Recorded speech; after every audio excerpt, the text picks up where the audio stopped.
ነኝ ይያልክ ሌላውን ያማርክ ማደግ የሆነ ጋር ይሰበራል ሄዱ አሁን የጀርመን ኤክስፒሪየንስ በነገር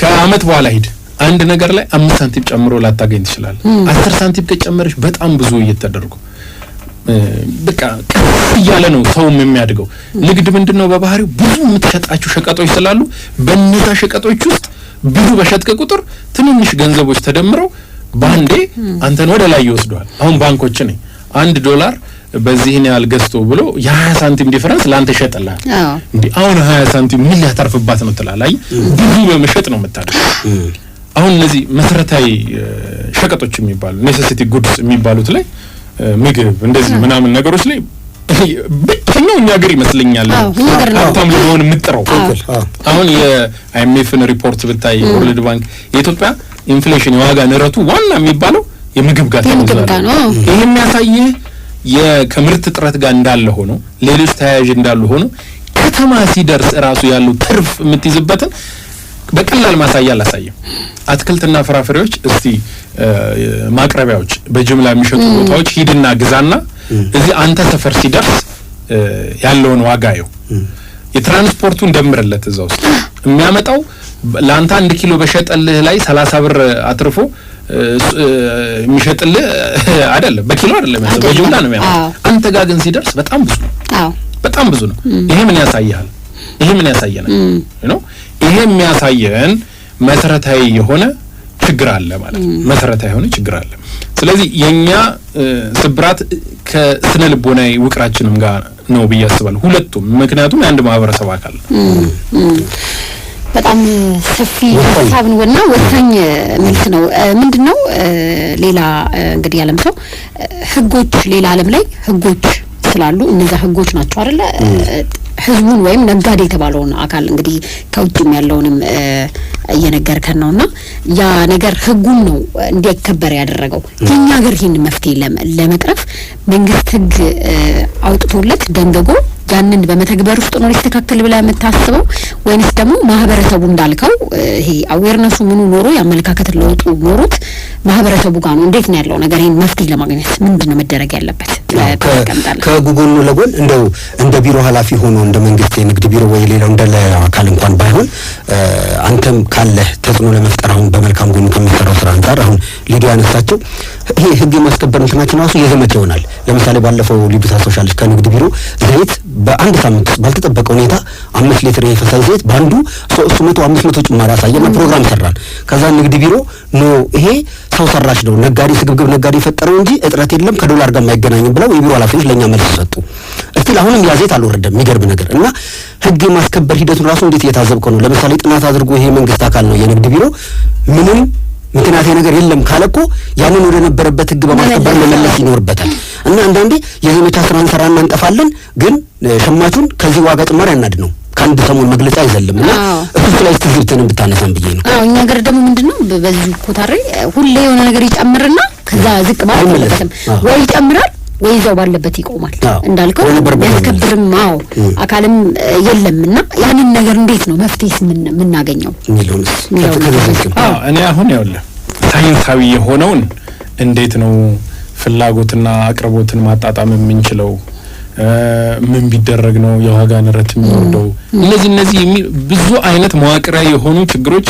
የኛ ገበያ ላይ እንዳሉ ሁሉም ሰው ያውቃል አሁን እኔ ሳይንስ አካባቢ ያለውን ነገርም አይደለም ይዤ የመጣሁት በፕላትፎርሜ በሳይንሱ ከሄድን አሁን መንግስት እየወሰደ ያለው ሪፎርም እያንዳንዱ የተጠና ነው ዝም ብሎ ብድግ ብሎ ሰው እንደሚተቸው በግብታዊነት ያለ ሪፎርም አይደለም ትልልቅ ብሬኖች ዓለም ላይ ያሉ የኢኮኖሚ እንትኖች ሀገሪቷ ካለችበት ዲፕ ሩትድ የሆነ ስር የሰደደ መዋቅራዊ የሆነ የኢኮኖሚ ስብራት የማርኬት ስብራት ለማስተካከል ነው የሚወሰዱት ኢንፍሌሽን በባህሪው የዋጋ ንረት ማለት ነው ሲመጣ ልክ እንደ ትኩሳት ነው ባንዴ ይሳል ሲለቅቅስ ይያለ ነው የሚለቀው እነዚህ ሳይንሳዊን እንተውና አሁን እኛ ጋር ቀደም ያነሳው የህግ ማስከበር ያልኳል ህግ ማስከበር በነገራችን ላይ በዚህ በንግዱ ብቻ ሳይሆን በጣም በሁሉም ሴክተር ታዳጊ ሀገሮች ላይ ይሄ ሎ ኢንፎርስመንት የሚባለው በጣም አንዱ መሰረታዊ ችግር ነው አሁን ይሄን እንዴት እንፍታው የሚለውን እንግዲህ ለሱም ሳይንሳዊ ያካሄዳሉ ምንድነው መሰለ አሁን እኔ አሁን ከኔ ኢንትረስት አንፃር ልንገር ከኔ ኢንትረስት የመጀመሪያው ማህበረሰብ ሲነቃ አንደኛ የነቃ ማህበረሰብ የምትሰጠውን መልእክት እንኳን ይተገብራል። የምትሰጠውን መረጃ በአግባቡ ተርጉሞ ለተግባር ተነሳሽ ነው የሚሆነው። ወራስ ግን ለምን ይመስልሃል አሁን አንዱ የእድገት መለኪያ ላይ ሁልጊዜ ኤጁኬሽን ይባላል፣ ትምህርት ይባላል። ለምንድን ነው ኤጁኬሽን ትምህርት ሁሌ መለኪያ የሚሆነው? ማንበብና መጻፍ ትልቅ ፓወር ስላለው ነው። ለዲሞክራሲ ብትል ያወጣቸውን ፖሊሶች ለመተግበር ብትል የፈለገውን ብትል እንዴ መንግስት ፖሊሲ አውጥቶ ፖሊሲ እኮ የምታወጣው ለማህበረሰቡ እንጂ መንግስት ለራሱ ሊዝናና እኔ ጉልበተኛ ነኝ ምናምን ሊል እኮ አይደለም። ግን ማህበረሰቡ ያን ፖሊሲ በቲቪ ሲነገረው በሬዲዮ ሲነገረው ገብቶታል ወይ? ምንድነው የሚለው ይሄ መንግስት ነው የሚለው አብዛኛው ማህበረሰብ ወይስ ይገባዋል? ይሄ ከትምህርት ጋር ነው የሚያያዘው፣ ከእውቀት ጋር ነው የሚያያዘው። ልክ ሲነቃ ይሄ ማህበረሰብ ስታስተምረው ምን ይሆናል? የሚወጡ ፖሊሲዎችን ለተግባራዊነታቸው ቁርጠኛ ይሆናል። ልክ ቅድም ያነሳሽው ስለተማርሽ ለምንድን ነው የሚጨምርልህ 2 ብር መልስልኝ ትዋለሽ። ገባሽ? አንቺ ያንን መልስ ስትሰጪ ሌላው እዛ አካባቢ እንሂድበት እኛን ከፍልልሻለን ምናምን የሚለው ይሄ እንግዲህ አሁን በመማር ደረጃ የተወሰነ ማንበብ መጻፍ ሊችል ይችላል፣ ግን ስቲል ወደ ትክክለኛ ግንዛቤ ውስጥ አልገባም። ስለዚህ የኔ ኢንትረስት ምንድነው እንዴት ይቀረፋል ከሚሉት ውስጥ ብዙ መፍትሄዎች እንዳሉ ሆኖ ሳይንሳዊ ሆኖ መፍትሄዎች በመሰረታዊነት እኔ ኢንትረስትድ የሆንኩበት ጉዳይ አሁን ማህበረሰቡ መንቃት አለበት። እጁ ላይ ያለውን አቅም ገበያን ለማስተካከል ማወቅ አለበት። ያን ሳያቅ ቅድም እንዳልከው 500 ብር ጨምሮ አራለ። ይሄ እንግዲህ አንዱ ለኛ ሀገር የገበያ መበላሸት ሞኖፖሊና ኦሊጎፖሊ የሚሉት በሳይንሱ ማለት ታግታለ የሆነ ጥቂት ሰዎች ይዙታል ያምርት። ተመልከት ይሄን ዘይት የምታመጣው ከብሔራዊ ባንክ ዶላር ወስደ ነው። ዶላር የነጋዴው ብቻ ሀብት አይደለም፣ የኔም ያንተም የእያንዳንዱ ሀገሪቱ ያፈራችው የምንስማማ እንዳንጣላ እኮ ነው ብሔራዊ ባንክ የተፈጠረው። ሀገር ያፈራችውን ሀብት ብሔራዊ ባንክ ውስጥ አስቀምጣለህ። ያን ገንዘብ የምትወስድበት ስርዓት አለ። አንተ ተቀጣሪ የሆነ ወይ ፕራይቬት ወይ የመንግስት ላይ በዛ በቅጥር ስርዓት በሚባለው ደሞዝ ትወስዳለህ። አንዳንዱ ደግሞ አይ እኔ በዚህኛው ስርዓት ብሎ በንግድ ውስጥ ይመጣል። የጋራ ሀብት ነው። ያን ሀብት ከያዝክ በኋላ በዛች ኢንትሪ ፖይንት መግቢያ ቀዳዳ ንግድ በምትባለው ከገባ በኋላ አምጥተህ ሶርት ይዛል። ትርፍህን ሳትይዝ እኮ አትሸጥም። ለምን አትለቀውም? ባመጣህ ዋጋ ለምን አትሸጠውም? አየህ ቅጥ ያጣ ስግብግብነት የሚባለው ይሄ ነው። ቅጥ ያጣ መስገብገብ ይባላል። ለዛ ነው ቅድም ያልኩሽ ሀገር ያፈራችውን ሀብት በጣም በኃላፊነት ሁሉም በያለበት ደረጃ አምኖ በገባበት ዘርፍ መጠቀም ባልፈለገ ቁጥር ግጭቶች፣ ሁከቶች፣ ዝርፊያዎች፣ ግድያዎች እየበዙ ነው የሚሄዱት። ጥቂት ሀብታም ሆኖ ብዙ ድሃ ከሆነ ሊበላው ነው። የት ሊሄድ ነው? አይ ዱባይ ሄጄ ፎቅ እሰራለሁ ቤት እሰራለሁ። ማይ ፍሬንድ ማንም ሰው ከሀገሩ ሌላ ሀገር የለው።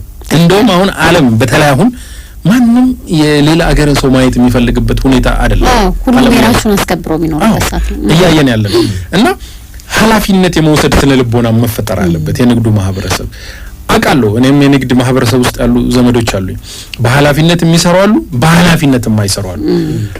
መንግስት አሁን ሎ ኢንፎርስመንት ብሎ እነዚህ ሄዶ በዘመቻ ምናምን ያልከው ሲስተም ካለመገንባት የተነሳ ነው። ሲስተም እየተገነባ ሲሄድ ለምሳሌ አሁን አንድ ሲስተም ብነግርህ አንድ ሰው ከውጭ ሀገር እቃ ሲያስገባ ያስገባውን እቃ ኦንላይን ይያዛል። ኦንላይን እነዚህ እቃዎች ያስገብቷል ከላይ የሚባል ነጋዴ ኤክስ ገባ አይደለ? ጅምላ አከፋፋይ ነው ልበል። ቸርቻሪ መጥቶም ሲወስድ እሱም ሲስተም አለው። ለስንት ቸርቻሪዎች ላከው የሚል ሲስተም ውስጥ። ስለዚህ ዳታቤዝ ላይ ታያዋል። ከሌ ይሄን ያህል ዶላር ከብሔራዊ ባንክ ወስዶ ይሄን ያህል እቃ አምጥቶ ለተወሰኑ እነዚህ አይነት ቸርቻሪዎች ሰጠ፣ ሪቴይለሮች። እነዛ ሪቴይለሮች ደግሞ ለማንሸጡ ሲስተም አለ። ሲስተም ስትዘረጋ ማለት ነው ይይዘዋለሁ አግተዋለሁ ብትል ሲስተሙ ላይ ቁጭ ብሎ ይሄን ያህል ቶን እቃ አምጥተህ እኮ ሲስተሙ ላይ የሚያሳየኝ እስካሁን ወጪ አላረከውም፣ ስለዚህ ደብቀዋል ማለት ነው ይላል መንግስት። ሲስተሙ ላይ ያሳያል። አሁን ያለው ምንድነው? እንደፈለገው ያመጣል፣ ግብሩን ይከፍላል። ከዛ ከአንድ መጋዘን ወደ አንድ መጋዘን አባሮሽ እየተጫወተ ሲደብቅ ይውላል።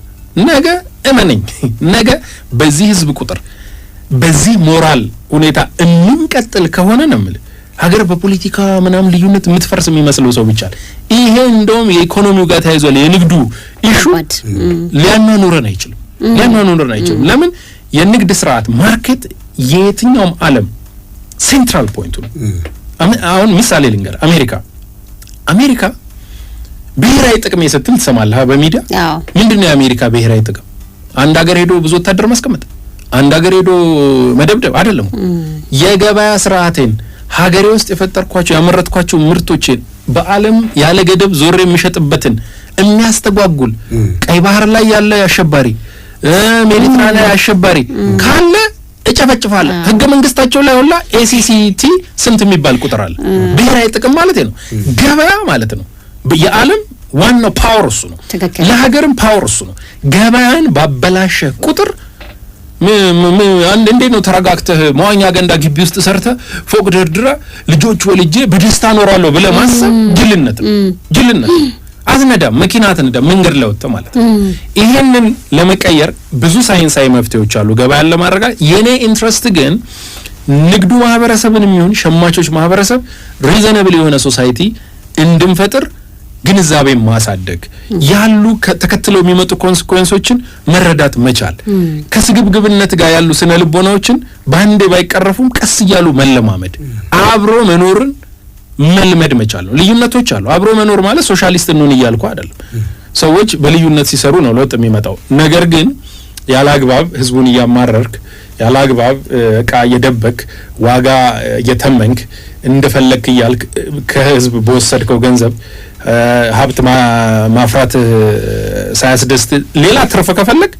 እሱንም ታጣዋለህ ያ እንዳይመጣ ዕውቀት ላይ ነው የምሰራው ሳይንሳዊ የሆኑ ነገሮች ኢንትረስቱ ካለ በዚህ ሚዲያ ማውራት ይችላል በጥሩ በተለይ የዚህ ቀድሞ ያነሳው ዓለም ሰው የዲጂታሉ ዓለም ሊዱ ቀደም ብላ ያነሳቸው የዜድ ህገወጥ ደላሎች ጉዳይ ተደጋግሞኛ ፕሮግራም ላይ ይነሳ ነበር ዋጋ እነሱ ናቸው ፈላጭ ቆራጭ የሚል በቀደምም ቅድም ለማንሳት ሞክሬያለሁ ዲጂታል ኢትዮጵያ 2030 መርሃ ግብር ሲያስጀምሩ ጠቅላይ ሚኒስትሩ አንዱ ቅድም እንዳነሳው ማርኬቱ ራሱ ቴክኖሎጂ መር መሆኑ ብዙ ነገር ያቀላል ብለዋል ለምሳሌ ስቶክ አያረጋው እንዳልከው ቴክኖሎጂ መር ሲሆን እዛም እዚህ አሁን እንደውም ክቡር ጠቅላይ ሚኒስትር ያነሱትን ምሳሌ ላንሳው ደግሜ ምሪንዳ ዋጋው ይታወቃል ያንን ምሪንዳ አንድ ጠርሙስ ምሪንዳ ልትገዛ ስትል ፕራይሱ ይታወቃል ሄደ በቴክኖሎጂ ተከፍላለህ መሀል ላይ ደላላው 20 ብር የሚሸጥ ምሪንዳ 100 ብር ያረጋግብህ ገብቷል ደላላው ከጨዋታው ውጭ የሚሆንበት አንዱ የዚህ ዲጂታሉ ዓለም ነው ብዙ ነገር በነገራችን ላይ ያቀለለ ነው ቅድም አሁን የባንኮች ጉዳይ የፋይናንሱን ነገር ስታነሳ ፋይዳ መታወቂያ አሁን ከአካውንት ጋር ኮኔክት ይደረጋል ከዛ በኋላ ለግብይት ለንግድ እንቅስቃሴ የምትጠቀመው እያንዳንዱ ገንዘብ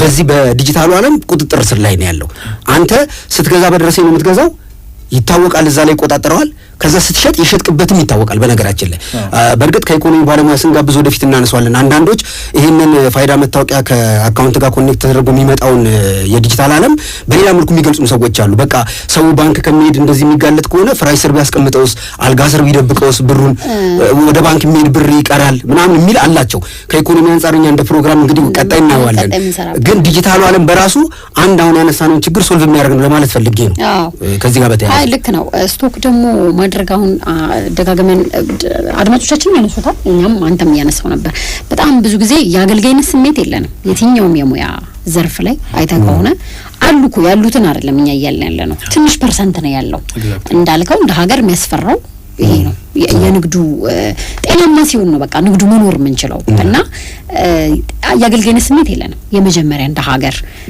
ያንንን ለመቅረፍ የአገልጋይነት ስሜት እንዲኖርና ይሄ እንዳልነው ደላላው የሚለው አካል ደላላው ደግሞ ብዙ ጊዜ እኮ እንደውም ስንወቅሰው አሁን በአካልም እኮ ተወቅሰዋለህ እኮ ሲገጥመህ እኛ ስራችን ነው ይልሃል ቢሮ ከፍቶ ደግሞ ሌጋሊ የሚሰሩ አሉ ነጋዴዎች ልክ ይሄ ዲጂታሉ ዓለም ደግሞ ሲመጣ እኛስ ደግሞ ስራችን ምን ሊሆን ነው እና ብዙ ነገሮችን አሁን አንዳንዴ ችግር የሚቀርፉ ነገሮች መፍትሄ ሲመጣ ሁሌ የሚታየው ሰው ከኋላ ያለው ነገር እዚህ ጋር ብቻ ስለሆነ እየኖረ የነበረው በግሉ የሚያጣውን ያስብና እንዴ ስንት ሌባ ልታተርፉ ነው ይልሃል ልክ እንዳልከው አንተ ያለህን ወይ ደግሞ ያካበትከው ነገር እስከ ማጥፋት እርስ በርስ ምን ተፋፋበት እንዳልከው የሚያስፈራው ይሄ ነውና አንድ አገልጋይነት ስሜት አለመኖሩ ይሄን እንዴት ነው የምንቀርፈው ነው? አሁን የትኛውም የሥራ ዘርፍ ላይ ሁሌ እንላለን እንግዲህ ሳምንትም ከገቢዎች ጋር የተያያዘ ሀሳቦች አንስተን ነበረ። የትኛውም ቢሮ ስትሄድ የአገልጋይነት ስሜት የለንም።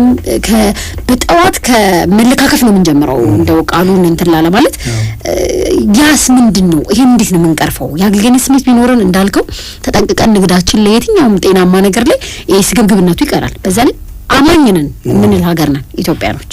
ባህል የራሳችን የሃይማኖት ስርዓቶች አሉን የምንል ሀገር ላይ ግን ደግሞ በጣም ብዙ ጥፋቶች ደግሞ የምንሰራው እኛ ነን እንደሌላው ዓለምና ይህንንስ ከማየት አንጻርስ እንደ መፍትሄ የምታስቀምጠው ነገር ካለ በሳይንሱ ባለህ ሙያ? ሰሞኑንም ቲክቶክንም ስለምትጠቀም ሶሻል ሚዲያ ላይ አይተው እንደሆነ ያለም ሰው ቲማቲም ከምረው ሽንኩርት ከምረው በ20 ብር በ15 ብር ወረደብን የሚሉ አሁን ፍትሃዊ በሆነ መልኩ ገበያው ላይ እየተሸጠ ነው አይደል? እኔ አይቻለሁ ስልኬ ላይ በጣም ብዙ የቲማቲምና የሽንኩርት ክምር ይዘው የሚጮሁ አረ እንደው ምን ይሻለናል መጀመሪያ 80 ብር እኮ ኪሎ ቲማቲም የገባበት ጊዜ እናስታውሳለን። እዚህ አዲስ አበባ አሁን 30 ብር 40 ብር ይሰጥ ባለበት ከዛ በ20 ብር ነው የምናስረክበው ወዴት እንውሰደው ብለው አልኩ ማሳ ላይ ያንን ምርት ይዘው እየበተኑ የሚጮሁ ሰዎች አይተው ከሆነ ግን ሰው እኮ ግን አልተዳረሰም እኮ እሱ ይሄ ስራው ብቻ ነው ወይ ነው ራሱ ምንድነው መሰለ እሱማ አመረተ እኮ አይደለ ወጪውን በሙሉ የሚያወጣው ነው ታመረተ ከሱ ተቀበለው ወደ ከተማ የሚያመጡ አሉ። ስለዚህ እዛው አሁን እንዲበሰብስ የሚፈልጉ አሉ ማለት ነው። የተወሰነ ይበስብስና እጥረት ሲፈጠር ከፍ አድርጌ አምጥቼ እሸጣለሁ ይላል። አየ አሁን አቅርቦት ዲማንድና ሰፕላይ የምትለው አቅርቦትና ፍላጎት ጋር ያለውን ነው ሁሌ ማኒፑሌት ያደርጉታል። እንግዲህ አሁን ምርቱ ቁጭ ብሎ አሁን እዚህ ቲክቶክ ላይ እንዳየኸው ለምንድን ነው እነዛ የሚጮሁት ስትል አንዱ ኤክስፔክቴሽን ነው። በሳይንሱም የሚል ኤክስፔክት ማድረጋለ መጠበቅ ቆይ ይሄ እንትን ሲልልኝ ዋጋ ጨምሬ እሸጣለሁ የሚል አሳሰብ ይኖርና በብዛት ብዙ ይመረትና ዋጋው ሲወርድ አምኖ ለመቀበል መቸገር ነው።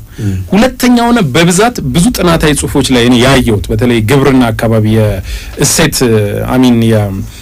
ምንድነው የአቅርቦት ሰንሰለት ላይ የተጠኑ ጥናቶች ብዙ ጊዜ ስቶክ ይዘህ ቴምፖራሪ የሆነች ቀናት ልዩነት ፈጥረህ ገበያውን ከተማ ላይ ካናርክ በኋላ በትልቅ ዋጋ የመሸጥ እንትኖች ናቸው የመሰረታዊ ችግር ማለት ነው እንጂ አንተ እኮ የምታመርትበት መሬት በነገራችን ላይ አምራች ተብሎ ያለው መሬት አሁንም ቅድም ባንክ እንዳልኩ የኔና ያንተ ሀብት ነው መሬት ህገ መንግስቱ እንደው መሬት የህዝብ ነው አይደል? ምን እድል ተሰጥቷል። የምን እድል? በስርዓት ሄደህ እንድታለማ ታለማና ፕሮፊት ይዘ ትርፍህን ይዘ ትሰራል እንጂ እዛ ስላመረትክ በቃ እኔ እኮ ገጠር ገብቼ በረሃ ላይ ተንከራትቼ ስንት ፀሐይ ደብድቦኝ ምናምን ያልክ ታሪክ ድርሰት እየጻፍክ ስላወራ ዋጋ መተመናት እድል ነው የሚሰጠ።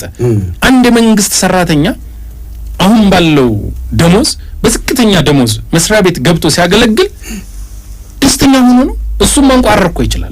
ገብቷል? አንተ የተሰጠን እድል መሬት የሚባልን ውድ ሀብት ይዘህ ያመረትከውን ሀብት ፈጣሪ ፈቅዶልህ ውሃ አግኝተህ ውሃም ሀብት ነው ሁሉም አየሩም ሀብት ነው የሌላውም ሀብት ስለሆነ ተሰጥቶ ተባርኮልህ ስታመርት ቶሎ ትርፍህን ይዘህ ትንሽም ቢሆን ደግሞ ወደ ቀጣይ ማፍረት እና ያለበት በነገራችን ላይ ይኸውልህ ኔሴሲቲ ጉድስ የሚባሉት መሰረታዊ ሸቀጦች ማለት ነው በየትኛውም ዓለም በሳይንሱም ማለት ነው ትልቅ ትርፍ የምትይዝባቸው የምርት አይነቶች አይደሉም። ሸቀጦች ላይ ትልቅ ፕሮፊት ማርጂን አይያዝም። ሳይንሱ አይፈቅድም። ለምን? አንዱ ብዙ ሰዎች ስለሚይዟቸው ዋጋቸው ስለሚታወቅ አንተ ማረግ አትችልም። እነዚህ ውስጥ ታዲያ ትርፍ እንዴት ነው የሚሰራው ካልከኝ ብዙ በማምረትና ረጅም ጊዜ በመሸጥ ነው። ትልልቅ ትርፍ ይፈልጋለሁ ካልክ የኮምፎርትና የለግዠሪ ጉድስ የሚባሉ አሉ። የቅንጦትና የምቾት ሸቀጦች አሁን ቲቪ መኪና ይሄ ለአንተ ለየት ያሉ ስፔሻል ፍሪጆች ምናምን ካሄድ እነሱ ላይ ትልቅ ፕሮፊት ማርጂን ትችላለህ። ምክንያቱም ብዙ ሰው አይዛቸውም ዋጋ እንትን ትላለህ። የማርኬት ስርዓት ነው ዓለም አቀፋዊ ስርዓት ነው። እዛ ውስጥ መቀላቀል ነው። የኛ ሀገር የኢንፍሌሽን የኑሮ ውድነት ምግብ እኮ የሆነው ከምርቱ ማነስ ባሻገር በነገራችን ላይ የኛ ሀገር ንግድ አብዛኛው መነሻው ገጠር ባህላዊ እኔ እንደው ምን እለዋለሁ መሰለ ኪዮስክ ሞዴል እለዋለሁ። አሁን ኪዮስክ አንተ ግቢ ካላችሁ መስኮት በስተ የሆነች መደርደሪያ አድርገህ የምትጀምረው ነው የኛ ሀገር እንጂ በሳይንስ እስቲ አጥንተ አሁን ለምሳሌ የትኞቹ ሸቀጦችን ንግድ በጀምር እኔ ለምፈልገው መብት እኮ ነው። ነጋዴው ማሰብ መብቱ ነው። በአጭር ጊዜ ውስጥ በዚህ በ5 ዓመት ውስጥ እዚህ ደረጃ መድረስ መብቴ ነው። ምን ሰርተህ ነው? አይ ሽንኩርት ሸጬ ካልክ በጣም አስቂ ነው። ለሌላው ዓለም ይስቅብሃል ሰው ነው። ሽንኩርትማ ይሄን ያለው ፕሮፊት ማርጂኑ ሎው ነው ይላል። አይ አቅም ካለኝ ወደ እንደዚህ ትልልቅ የቅንጦትና የመንቱኖች እጄ ይሄን አስቦ አይገባም። ምንድነው የሚያስበው? አይ በቃ ሱቅ አለችኝ፣ ኪዮስክ አለችኝ፣ ብሳት እሷን ይላል፣ ይደረደራል። ከዛ የሚያመጣውን ሸቀጥ አያውቅም። ሽንኩርት ላይም መጥቶ ልክ እንደ ቲቪና እንደ ትልልቅ ውድ መኪናዎች ዋጋውን ፕሮፊት ማርጂኑን ላይ ይሰቅላል። ህዝብ ታማራለ ማለት ነው። አሁን ቅድም ሊዲያ ያነሳሽው ይሄን እንዴት ነው መስተካከል የሚቻለው? ይሄ አገልጋይነት ስሜት ይሄ ምናምን የሚለው በጣም ዘርፈ ብዙ የሆነ ጥናት ይፈልጋል።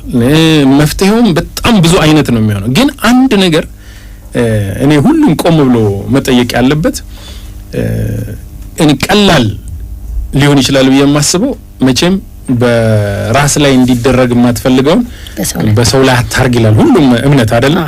የመጀመሪያው ትንሿ ኮሚትመንት እሷ ትመስለኛለች።